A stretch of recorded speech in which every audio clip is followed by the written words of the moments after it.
त्रिसट्कण्ठोत्तदलानुयारं सुलोयणं चन्दसमानतुण्डं घोणाजियं चम्पयं पुप्पसोऽहं तं गोमटेशं प्रणमामि नित्यम् तं गोमटेशं प्रणमामि नित्यम् तं गोमटेशं प्रणमामि नित्यम्। बोलो पंच परमेष्ठी भगवान की, 1000 श्री आदिनाथ भगवान की, अंतिम तृतीय भगवान महावीर स्वामी की, जय बोलो बाहुबली स्वामी की, जय बोलो आचार्य भगवान गुरुवर श्री विशुद्ध सागर जी महाराज की, जय बोलो मुनि श्री सुप्रभ सागर जी महाराज की, जय मुनि श्री प्रणत सागर जी महाराज की। जय जिनेन्द्र बंधु। समीचीन विकल्पों का सम्यक समाधान, इस बहुचर्चित कार्यक्रम में मैं आप सभी का स्वागत करता हूँ। मुनि श्री सुप्रभ सागर जी महाराज के मुखारविंद से हम यह जो सम्यक समाधान का पान कर रहे हैं, इसका पान करके देश विदेश एवं विभिन्न प्रांतों के लोग अपने आप को गौरवान्वित महसूस कर रहे हैं। मुनिश्री के प्रवचन एवं प्रवचन रूपी इस सम्यक समाधान जो प्राप्त कर रहा है, और जो एक जन से बात हो रही थी, एक बात मैं आपको बताना चाहता हूँ।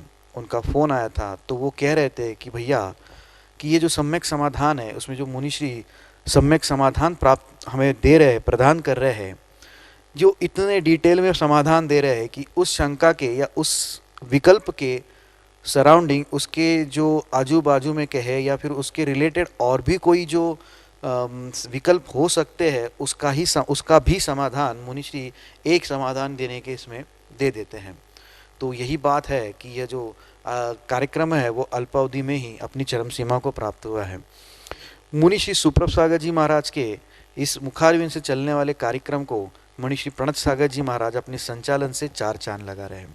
और इसी श्रृंखला के दौरान आचार्य भगवान गुरुवर श्री विशुद्ध सागर जी महाराज के स्वर्णिम जन्म जयंती के उपलक्ष्य पे एक नई प्रतियोगिता का आगाज इस चैनल के द्वारा किया गया। इस प्रतियोगिता का नाम है सुविशुद्ध ज्ञानधारा। ये जो प्रतियोगिता है वो समीचीन विकल्पों का सम्यक समाधान, यह कार्यक्रम 5:13 पे प्रतिदिन यूट्यूब चैनल पे प्रसारित होता है। जी हाँ, जब ये यूट्यूब चैनल पे प्रसारित होता है तब ये उसमें जो आधे घंटे का जो प्रोग्राम है उसके आपको बीच में 3 सवाल पूछे जाएंगे और ये तीनों सवालों को आपको सही सही जवाब देना है। और जो सही जवाब देंगे उसका नाम एक अलग निकाला जाएगा और उस सही विजेताओं में से 3 विजेताओं को लकी ड्रॉ के माध्यम से निकाला जाएगा। इससे द्वारा अपन ये जो प्रतियोगिता है यह कोई कंपटीशन के लिए या स्पर्धात्मक नहीं है। इसका एक ही उद्देश्य है कि जो जैसे इसका नाम है सुविशुद्ध ज्ञानधारा, इस जो विशुद्ध सागर महाराज ने जो ज्ञानधारा प्रभावित की है उसको आगे ले जाना और देश देश और जन जन के लोगों को इसके पहुंचाना और उसमें अपने ज्ञान की वृद्धि कराना। चलो चलते हैं उस समीचीन विकल्पों की बेला की ओर। मैं मुनिश्री के चरणों में बारंबार नमोस्तु करता हूँ एवं आज के कार्यक्रम की आगाज करने की रिक्वेस्ट करता हूँ। नमोस्तु नमोस्तु नमोस्तु। ओम नमः सिद्धेभ्य। पंच परमेष्ठी भगवान की परम पूज्य आचार्य भगवंत गुरुवर विशुद्ध सागर जी मुनि महाराज जी की, परम पूज्य मुनि श्री सुप्रभ सागर जी महाराज जी की।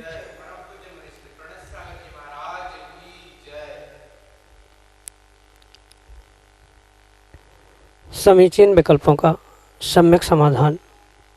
सम्यक ज्ञान की एक ऐसी अनूठी विधा जो हमारे मन को, हमारी आत्मा को निर्विकल्प बनाने के लिए परम कार्यकारी उपाय साबित हो रहा है। देश देशांतर से अनेकानेक समीचीन विकल्प प्रतिदिन हमें यहाँ प्राप्त हो रहे हैं और परम पूज्य मुनिश्री उनका आगमोक्त विधि से हम सबको सम्यक समाधान प्रदान कर रहे हैं। प्रारंभ करते हैं आज का सम्यक समाधान।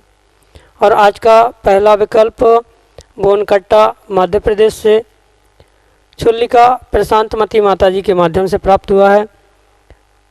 और माताजी परम पूज्य मुनिश्री के चरणों में त्रिकाल त्रिभक्ति पूर्वक कोटि कोटि नमोस्तु निवेदित करते हुए अपना समीचीन विकल्प रख रहे हैं कि महाराज जी, हम सम्यक का पूर्ण रूप से पालन करते हैं, लेकिन हम कैसे समझें कि हम सम्यक दृष्टि हैं एवं कमी हो तो हमें कैसे पता चलेगा।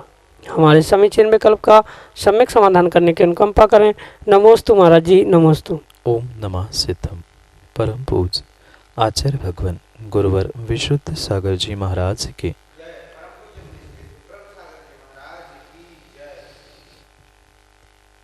जो सम्यक दर्शन हुआ करता है और सम्यक दृष्टि आदि की पहचान भी कही जाती है, वह परिपूर्ण रूप से माताजी हमें अपने उस व्यवहारिक क्रिया और व्यवहार नय की अपेक्षा से ही समझना इस पंचम काल के परिप्रेक्ष्य में योग्य होगा।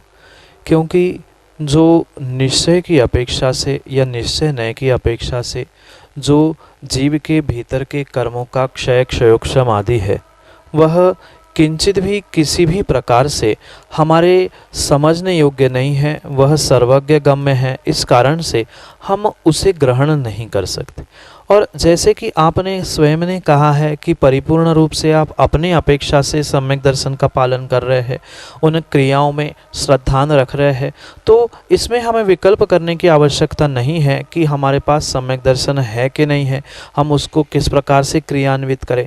अगर हमें सच्चे देवशास्त्र पर, गुरु पर विश्वास है, उनके वाणी पर जो 7 तत्व आदि का प्ररूपण किया है उस पर श्रद्धान है, तो हम इस बात पर विकल्प ही नहीं करें कि हमारे पास क्या वास्तव में सम्यक दर्शन है कि नहीं है। क्योंकि दोनों अपेक्षाओं में से जो हमारी व्यवहार पक्ष की अपेक्षा है, जहां आचार्य भगवंत कहते हैं कि सच्चे देवशास्त्र गुरु पर श्रद्धान होना, 7 तत्वों पर श्रद्धान होना और अपने आत्मा पर श्रद्धान होगा, अपने आत्मा के कल्याण की बातों के लिए सोचना, ये सभी कुछ व्यवहार सम्यक दर्शन का लक्षण हो सकता है।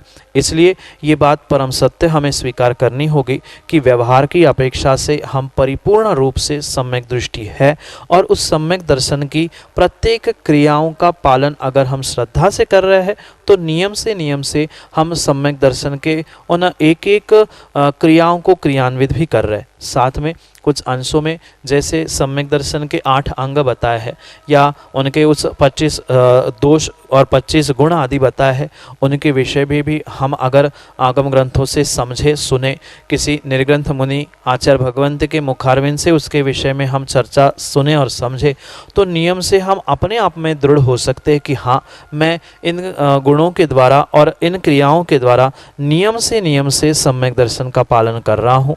और ये आपने जो दीक्षा धारण की है, जिन भावों से आपने दीक्षा धारण की है, उस भावों को और आपकी क्रियाओं को देखते हुए आप यही निर्णय करें कि हमें व्यवहार की अपेक्षा से, व्यवहार नहीं की अपेक्षा से परिपूर्ण रूप से हमने सम्यक दर्शन प्राप्त किया है और हम उस श्रद्धान से ही अपने आप का कल्याण करने का ये जो मार्ग आपने दीक्षा लेकर प्रारंभ किया है, वास्तव में उस मार्ग में आप आगे बढ़ते रहे। पर ये भी ध्यान रहे कि हमने जिस लक्ष्य के लिए दीक्षा ली है उस लक्ष्य का हम ध्यान बनाए रखें और वही श्रद्धा, वही हमारा विश्वास जो पहले था वह भी आज होना आवश्यक है। अगर वैसा श्रद्धान, वैसा विश्वास सच्चे देवशास्त्र गुरु पर है, अपने आप पर है, तो नियम से हम सम्यक दृष्टि है। और इसके लिए हम विकल्प ना करते हुए अगर अधिक विकल्प भी करेंगे तो भी हो सकता है सम्यक दर्शन में अतिचार लग जाए, वह भी छूटने की संभावना हो सकती है। इसलिए जैसे पहली श्रद्धा थी, ऐसे ही श्रद्धा को परिपूर्ण रूप से बरकरार रखते हुए आगे भी प्रत्येक क्रिया में विवेक पूर्वक हम कार्य करेंगे, श्रद्धा पूर्वक काम करेंगे, तो हमारा सम्यक दर्शन भी हमारे साथ रहेगा। यही आपके लिए आशीष के साथ सम्यक समाधान। अगले समीचीन विकल्प के लिए संतोष जैन टानगा, जतारा, मध्य प्रदेश से परम पूज्य मुनिश्री के चरणों में बारंबार नमोस्तु निवेदित करते हुए अपना समीचीन विकल्प रख रहे हैं कि महाराज जी, गतिबंध कैसे होता है? क्या गतिबंध एवं आयुबंध एक ही प्रकार से होता है? हमारे समीचीन विकल्प का सम्यक समाधान करने की अनुकंपा करें। नमोस्तु महाराज जी, नमोस्तु। गतिबंध और आयुबंध, इसमें बहुत अंतर हुआ करता है।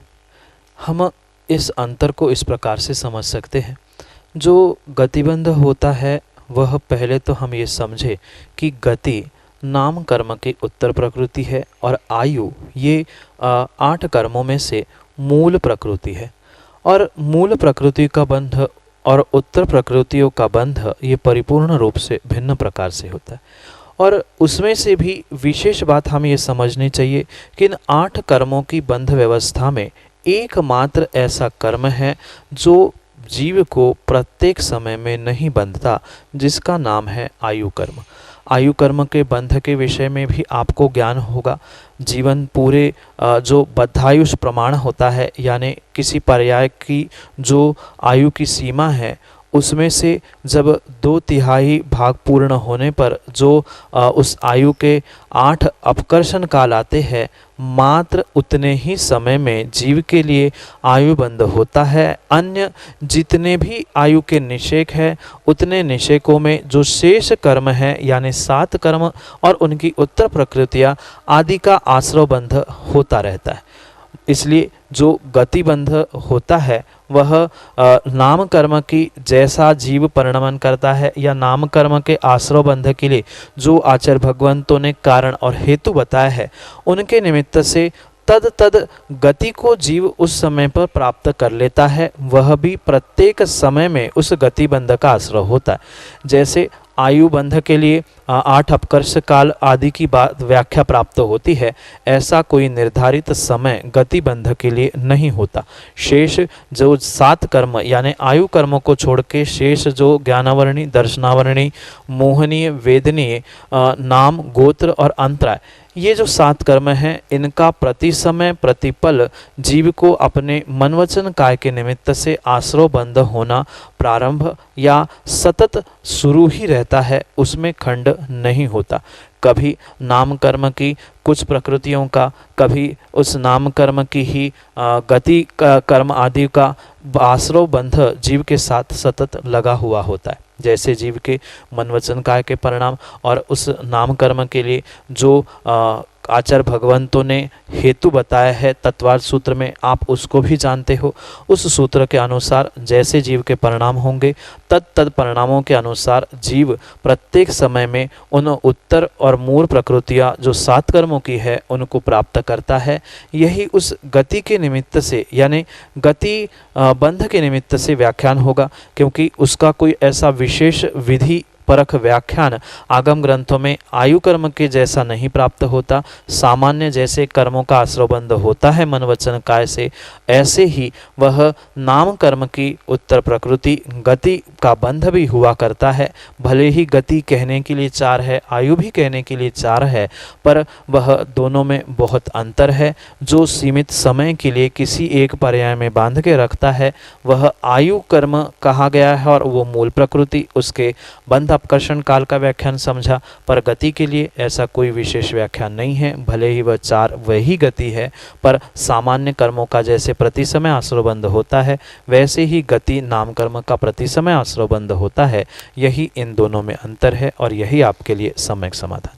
अगले समीचीन विकल्प के लिए इंदौर मध्य प्रदेश से राहुल जैन परम पूज मुनिश्री के चरणों में सपरिवार कोटि कोटि नमोस्तु निवेदित करते हुए अपना समीचीन विकल्प रख रहे हैं कि महाराज जी, किसी का संकल्पित हिंसा ना करने का नियम हो और वह कीटनाशक एवं सैनिटाइजर का प्रयोग करे तो उसका नियम नहीं टूटेगा क्या, एवं ऐसे में वह क्या करे। हमारे समीचीन विकल्प का सम्यक समाधान करने की अनुकंपा करें। नमोस्तु महाराज जी, नमोस्तु। देखो राहुल भाई, जिसने संकल्पी हिंसा का त्याग किया है वह किसी भी प्रकार से कीटनाशक, सैनिटाइज़र या कछुआ छाप, ऑल आउट आदि आदि इन सामग्री का प्रयोग किसी भी प्रकार से नहीं कर सकता। रही बात कौन क्या कर रहा है, किसको क्या समझ में आ रहा है, वह उस व्यक्ति का अपना व्यक्तिगत निजी सोच का परिणमन हो सकता है।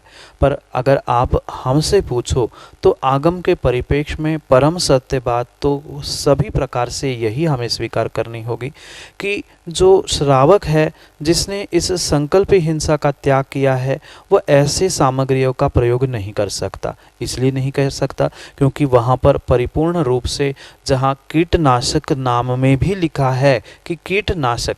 जहाँ आपने संकल्प किया है कि मैं संकल्प पूर्वक किसी जीव को नहीं मारूंगा, वह कीटनाशक में भले ही आप कितनी ही मायाचारी कर लो, पर वहाँ संकल्प पूर्वक ही वह नाम भी जब कह रहा है कीटों का मतलब उन प्राणियों का नाशक है, तो वह उसका प्रयोग कैसे कर सकता है। पुनः बात आती है सैनिटाइज़र पर। वह सैनिटाइज़र पहला तो स्वयं में भी एक ऐसी अशुद्ध सामग्री से बना हुआ जिसे अल्कोहल आदि कहा जाता है, ऐसी सामग्री जो स्वयं में ही अशुद्ध है, जिसमें स्वयं में ही बहुत सारे जीवों का पिंड है और जिसके द्वारा अन्य जीवों की भी हिंसा हो रही है। इन सामग्रियों का वह जीव किसी भी प्रकार से जिसने संकल्प हिंसा का त्याग किया है वह उसका प्रयोग नहीं कर सकता। अगर करता है तो नियम से उसके उस नियम में, उसके उस संकल्प में अतिचार, अनाचार और दोष भी लग रहे हैं, और सतत अगर वह उसी का प्रयोग करता रहेगा नियम से, तो उसका वह नियम भी टूट जाएगा।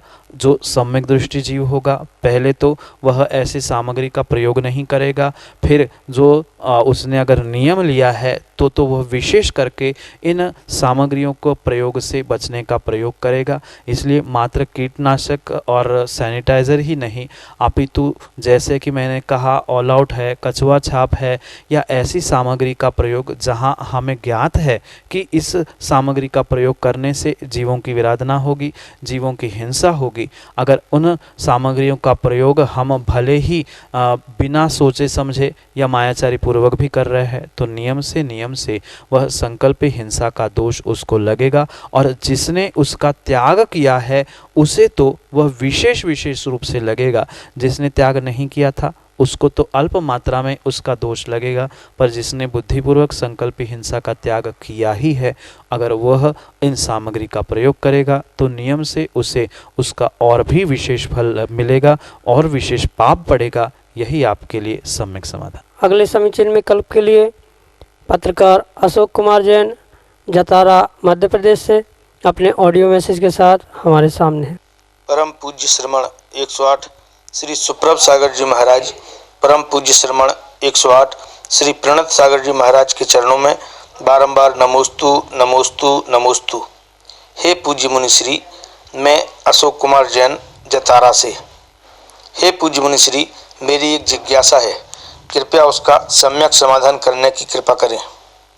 हे पूज्य मुनिश्री, जब किसी की मौत या मृत्यु कोरोना से, एक्सीडेंट से, हार्ट अटैक से, आग लगने से, जहर पीने से, खून बहने से या किसी अन्य इसी तरह के कारणों से, जिन्हें शास्त्रों में अकाल मरण कहा गया है, होती है, तब हम उसे अकाल मरण कहते हैं। हे पूज्य मुनिश्री, मेरी जिज्ञासा है कि क्या अकाल मरण समय से पहले हो सकता है, या यह अकाल मरण पहले से ही सुनिश्चित होता है? कृपया सम्यक समाधान करने की कृपा करें। पुनः पूज्य मुनि द्वय के चरणों में बारंबार नमोस्तु नमोस्तु नमोस्तु। सबसे पहले तो आगम के परिप्रेक्ष्य में हमें उस अकाल मरण को समझना होगा। बहुत सारे जीवों को इस अकाल मरण के विषय में वास्तविकता का बोध न होने के कारण वह साक्षात केवली भगवान के केवल ज्ञान पर भी प्रश्न खड़ा कर देते। जैसे कि आपके समझ से जो आप अकाल मरण कह रहे हो, वह आपकी समझ से वह अकाल मरण आगम के परिप्रेक्ष्य में सही नहीं है। जो आचार्य भगवंतों ने आगम में अकाल मरण कहा है, भले ही आपने कारण बिल्कुल सही कहे हैं, पर कारणों के साथ साथ हमें यह भी वहाँ पर समझना चाहिए कि उस जीव की आयु जो वह बांध के आया था वह कितनी है। समझना, जो जीव, माना कि कोई जीव 60 वर्ष की आयु बांध के आया है, वह उस आयु का काल हुआ, स्वकाल हुआ, और उस 60 वर्ष पूर्ण होने पर अगर उसकी मृत्यु हो रही है तो ही उसे काल पर मरण हुआ ऐसा कहा जा सकता है। पर उसके अलावा उसके पहले कभी भी, यानी माना कि उस व्यक्ति ने जिसने अपनी मनुष्य पर्याय की 60 वर्ष की आयु बांधी थी और 60 वर्ष की आयु लेकर वह मनुष्य पर्याय में पहुंचा और अचानक से एक्सीडेंट हुआ या खून, कोरोना आदि किसी भी कारणों से, जो कारण कुछ भाग पहले हमने समझाए थे, उन कारणों से अगर उसकी मृत्यु 40 वर्ष में हुई, 35 वर्ष में हुई है तो उसे ही अकाल मरण कहा है। संक्षेप में आगम के परिप्रेक्ष्य में हम इस प्रकार से समझे, जो आयु के निषेकों का समय यानी आयु बंध का जो समय लेके आया था, उन पूरे आयु के निषेकों को या पूरे वर्षों को बिना भोगे ही उसके पहले जो मृत्यु हो जाती है उसको ही अकाल मरण कहते हैं। अकाल का मतलब समय पे मरना नहीं है, समय से पहले जिसकी मृत्यु होती है उसे ही आगम में आचार्य भगवंतों ने अकाल मरण कहा है। इसलिए कारण कुछ भी हो, इसका निर्णय परिपूर्ण रूप से केवली के ज्ञान पर ही निर्भर हुआ करता है। उसका निर्णय आप हम कोई छद्मस्त नहीं कर सकते कि कोरोना से गया था वह अकाल मरण से गया, कि कोरोना से गया वह अपने नियत समय पे मरा। जो उसका काल था, माना कि उस व्यक्ति ने 45 वर्ष की ही आयु बांधी थी और उसने किसी रोग के द्वारा ही मृत्यु को बांध के आया था, तो वह उसी प्रकार से 45 वर्ष की आयु में कोरोना के निमित्त से खत्म हुआ है, तो वह तो अपने स्वकाल में यानी समय पर काल पे मरा है। पर माना कि जो 60 वर्ष की आयु लेके आया था और 60 वर्ष में बुढ़ापे की बीमारी से मरने वाला था और 45 वर्ष में ही एक्सीडेंट में गुजर गया, तो उसका अर्थ होता है वह अपने आयु को 15 वर्ष कम भोग के वह 45 वर्ष में ही मृत्यु को प्राप्त हुआ। इसे आगम के परिप्रेक्ष्य में अकाल मरण यानी काल से पहले मृत्यु को प्राप्त हुआ, इसके लिए उसे अकाल मरण कहा है। कारणों से मात्र अकाल या स्वकाल मरण, काल का मरण ऐसा नहीं होता। कारण दोनों के लिए एक से हो सकते हैं। वह तो एक आचार्य भगवंत नेमिचंद सिद्धांत देव ने समझने के लिए और समझाने के लिए उन कारणों को बताया है। अगर उसने कर्मों का ऐसा ही आश्रयबंध किया होगा कि उसकी एक्सीडेंट में मृत्यु होनी है, जलने से ही मृत्यु होनी है, तो वह तो उसकी अपेक्षा से स्वकाल हुआ। पर जिसकी वह उम्र ढलने से 80-90 उम्र की आयु थी और वो उसके पहले मर रहा है, मृत्यु को प्राप्त कर रहा है, तो उसकी अपेक्षा से वहाँ पर आचार्य भगवंत उसे अकाल मरण कहते। रही बात अब केवली के ज्ञान पे प्रश्न चिन्ह मैंने इसलिए कहा था कि आप ये सोच सकते हो, कह सकते हो कि वह फिर केवली के ज्ञान में अकाल मरण कैसे।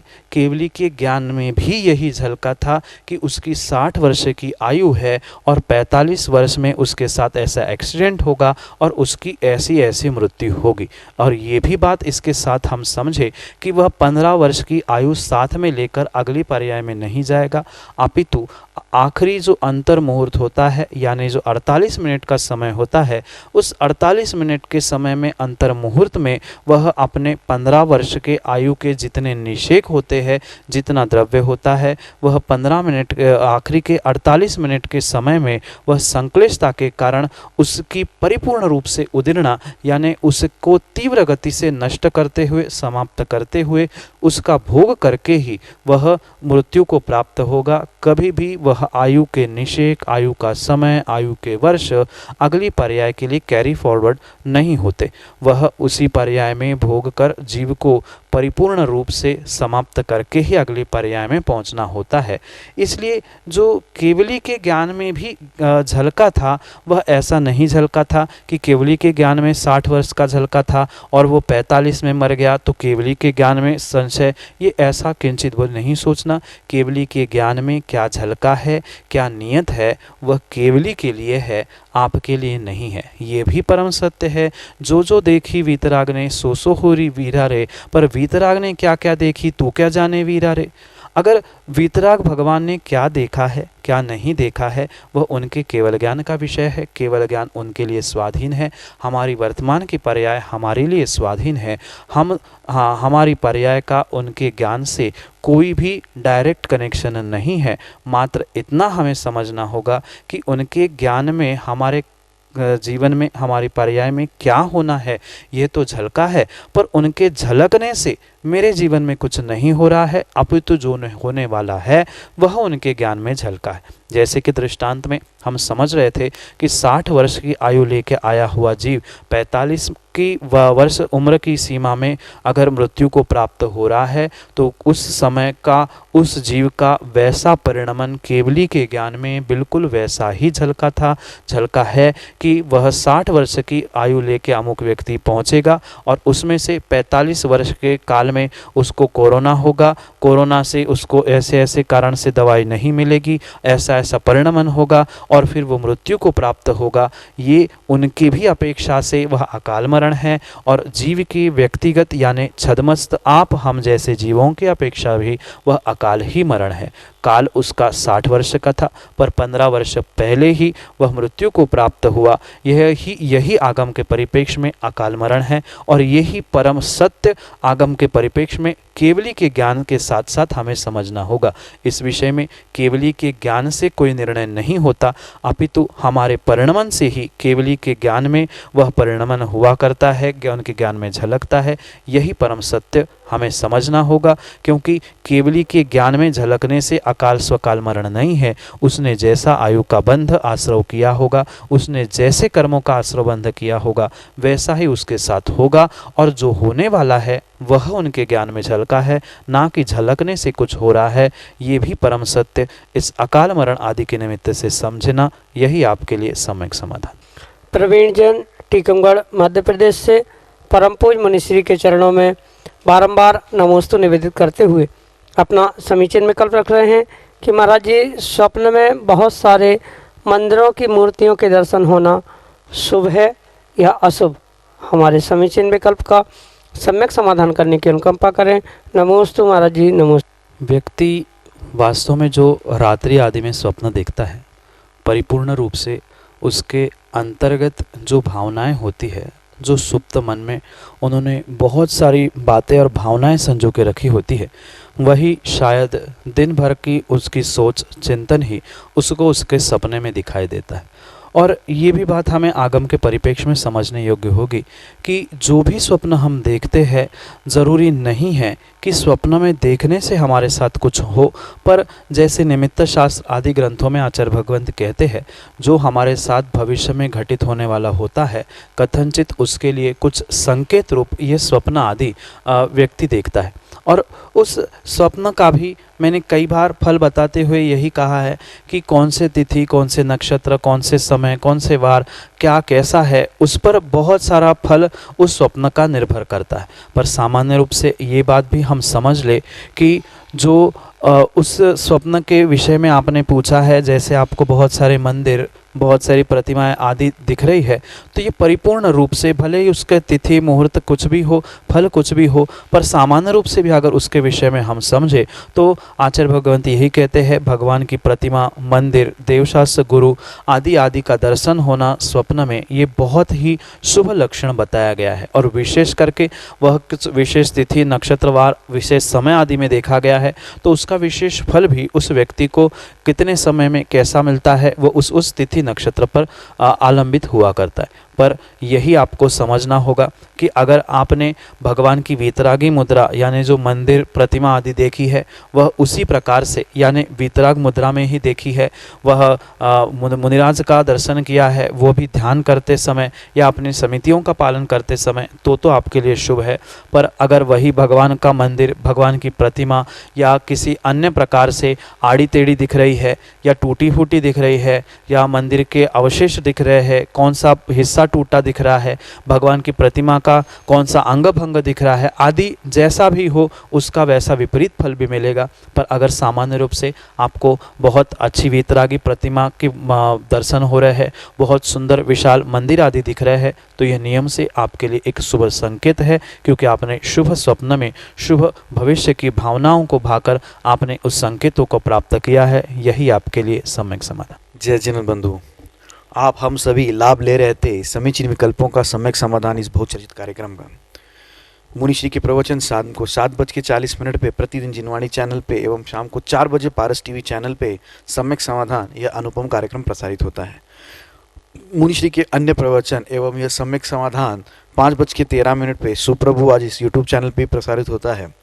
एवं जो सम्यक समाधान जो सुविशुद्ध ज्ञान धारा इस प्रतियोगिता का रिजल्ट शाम को आचार भक्ति के माध्यम से आपको लाइव के माध्यम से आप तक पहुंचाया जाता है। अगर आप इस कार्यक्रम से जुड़ना चाहते हो, अगर आप इस कार्यक्रम से लाभ लेना चाहते हो, अगर आप इस कार्यक्रम में अपने समीचीन विकल्प भेजना चाहते हो तो हमारा नंबर नोट करिए और उस पर व्हाट्सएप के द्वारा आप अपने नाम, शहर का नाम और अपने समीचीन विकल्प हम तक पहुंचा सकते हैं। नंबर एक बार याद कर लीजिए 8707548811। मैं एक और चीज़ कहता हूँ कि जो लाइव आती है उसके लिए आपको नोटिफिकेशन होगा, तो आप हमारे चैनल को सुप्रभु आज इस यूट्यूब चैनल को ज़रूर सब्सक्राइब करें ताकि आपको हर चीज़ का नोटिफिकेशन मिलता रहे। अगर आप इस कार्यक्रम के माध्यम से अपने दान को, अपने संपत्ति को दान में लगाना चाहते हो तो आप हमारे नंबर्स पे ज़रूर कांटेक्ट कर सकते हो और इस सम्यक समाधान के कार्यक्रम के पुण्यार्जक भी बन सकते हो। मैं मुनिश्री के चरणों में बारंबार नमोस्तु करता हूं और आज का कार्यक्रम यहीं पे विराम करने की अनुमति मांगता हूं। नमोस्तु नमोस्तु नमोस्तु।